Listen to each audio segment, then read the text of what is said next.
A China acaba de anunciar um pacote gigantesco para poder dar uma aquecida na sua economia diante de vários desafios, né, que eu até comento nesse podcast, mas que na verdade não são somente da China, são do mundo inteiro.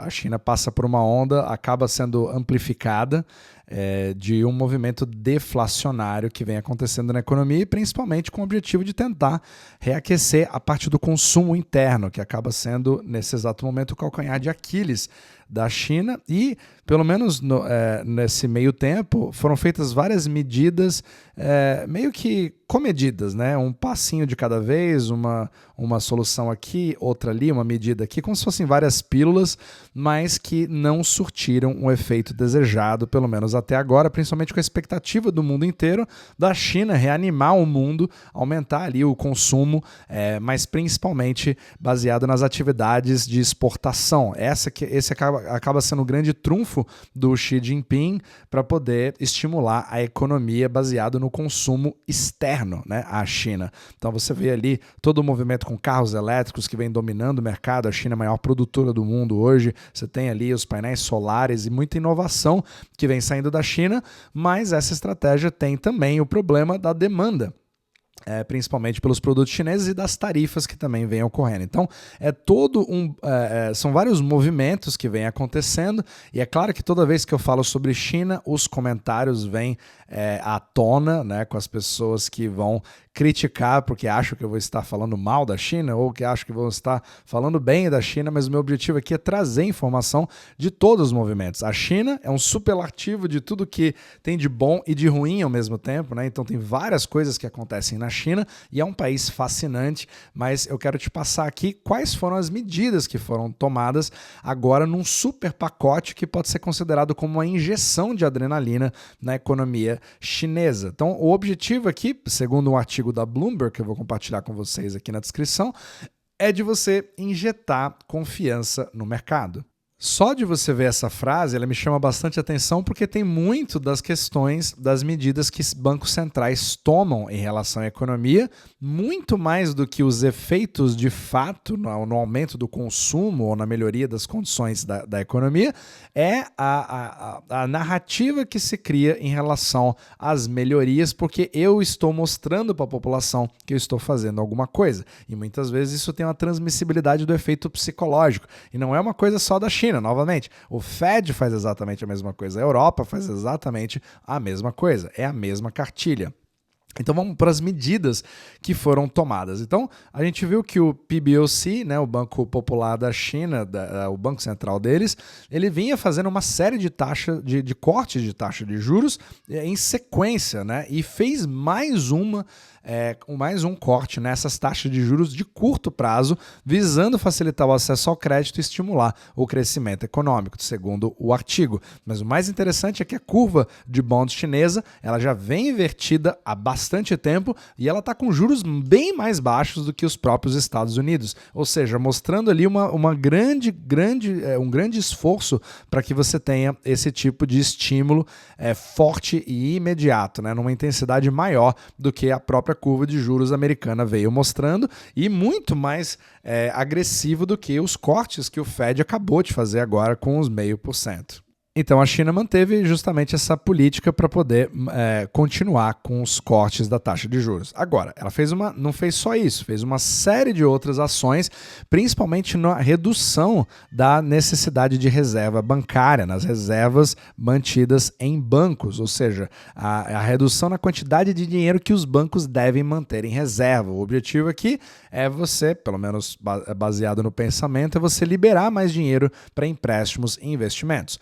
Uma terceira medida é baseada no setor imobiliário, que vem sofrendo uma forte deflação, uma queda gigantesca no preço dos imóveis, mas não vistos como uma boa notícia, sendo que, diferente até de outros países do mundo, até dos Estados Unidos, o maior ativo para você acumular riqueza na China são os imóveis. Então é como se fossem as poupanças dos chineses, justamente pela importância desse tipo de ativo. Então ele é o maior do mundo e ele teve uma queda significativa. Então foi anunciado um pacote para apoiar o setor imobiliário, que está em sérias dificuldades, que inclui a redução dos custos de financiamento de até 5,3 trilhões em hipotecas, né, os mortgages chineses, além de flexibilizar as regras para a compra de uma segunda residência, que é uma prática muito comum na China, né, principalmente quando você tem os seus filhos, etc., você quer ter vários imóveis, uma coisa até parecida com o próprio brasileiro.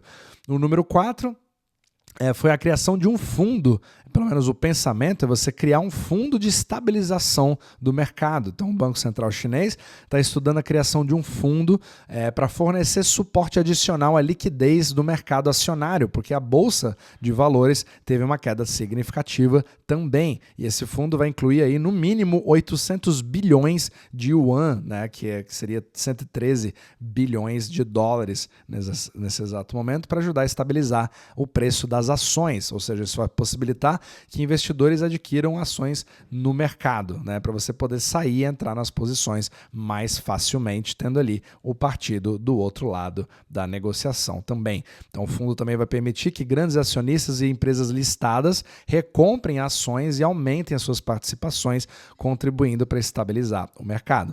Então você também tem outras ações, a número 5, de você ter uma recuperação ali, na verdade, não é nenhuma medida, mas só o fato de ter feito esse anúncio já teve várias notícias mostrando ali uma resposta positiva, né, do índice das bolsas chinesas, quase que apagando as perdas desse ano até agora. Outra medida é o foco de tentar combater a deflação. Então, criar um pouquinho mais de inflação, tentando reverter a crise do setor imobiliário, e o objetivo é você alcançar a meta de crescimento anual, que é de 5%, que, se você for parar para comparar, né, com o passado da China, é um número até relativamente baixo, mas alto em comparação aos outros países desenvolvidos. E aí você também tem alguns desafios, obviamente, né, a queda nas vendas de terrenos, que é uma das principais fontes de renda do governo chinês, vem dificultando os gastos fiscais e prejudicando a capacidade de investir em projetos que impulsionem o crescimento. Então eles têm alguns desafios ali com a receita fiscal e vão agir sobre isso. Só que não dizem exatamente o que eles vão fazer. Então você tem uma falta de medidas fiscais que, apesar dessas medidas serem significativas, alguns especialistas apontam que a falta desses estímulos fiscais mais robustos, né, tentando focar principalmente não só em ativos, mas no aumento da demanda dos consumidores. Isso daí é uma das maiores críticas, porque fica meio que sem saber o que fazer para reestimular esse consumo interno na China, que esse é que acaba sendo o grande problema, mas, novamente, o problema não é só da China. Você tem exatamente o mesmo problema nos Estados Unidos, na Europa, e a China é só mais um dos países. O Japão também, exatamente a mesma coisa. As maiores economias do mundo compartilham do mesmo problema, justamente porque esse problema é compartilhado pelo mundo inteiro. É um problema de sincronização, inclusive, né? Então todos vêm passando por esses problemas, apesar de cada país ter uma interpretação diferente. Então o Japão, por exemplo, ele está completamente do lado oposto, dizendo que, na verdade, nós já passamos, por isso estamos subindo cada vez mais. A nossa preocupação é a inflação, porque já tem uma recuperação. Então, você pode até criar narrativas diferentes, mas na economia real, você vê mais ou menos os mesmos sintomas. Então, essa notícia, ela está muito mais voltada para narrativa, e vai ser muito importante a gente ver, a partir dessa narrativa, a partir do anúncio de um mega pacote, de uma mega injeção de adrenalina na economia chinesa, digamos assim, se isso vai ter um efeito duradouro, porque se você vai transmitir tranquilidade para a população de que agora sim, tudo que foi feito antes não tinha sido no grau que nós precisávamos, os desafios são maiores do que a gente imaginava, mas agora realmente a gente fez uma grande coisa que vai mudar o rumo da China a partir de agora.